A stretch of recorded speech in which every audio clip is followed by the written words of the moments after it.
So I picked this book up a couple of days ago, and I want to give you my thoughts on this book. Off rip, this is an amazing comic book, and I'm so glad I picked this book up.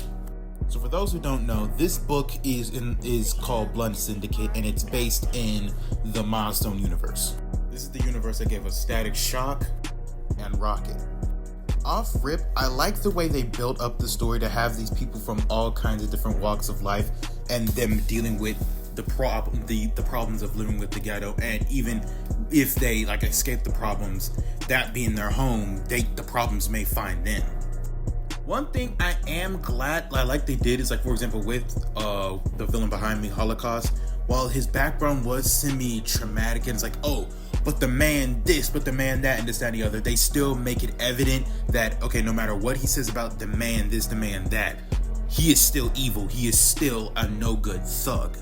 And after what Ryan Coogler did with Eric Killmonger, it's refreshing to see someone who tries to make him seem some kind of savior, but is still clearly a freaking no good villain who just so happens to be black and is doing nothing but kind of holding us back to a degree. Another thing I like about this book as well is that they included all kinds of minorities that can be in the ghettos: Latino people, black people, and even Asian people.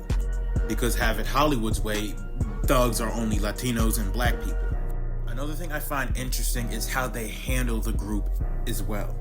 For example, while they all are leaving gangs and stuff like that, it is clear that what they're doing, it's teeter-tottering before, okay, are you guys heroes or are you guys just a new kind of gang? Because what it kind of reminds me of is what the things I've heard about how gangs were formed to begin with.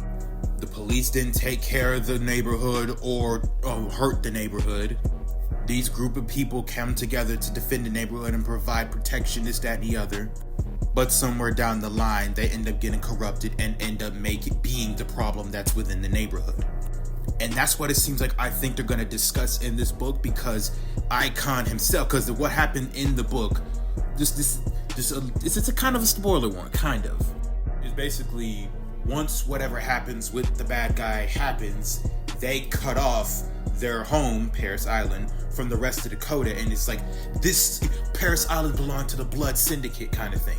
And Icon is just okay, so you guys just say you're here to protect it, okay? That's what you say you're doing. But just know, you're treading on thin ice. All in all, 9 out of 10 read, and I recommend you guys pick this up. And so my favorite character in this series is Tech 9.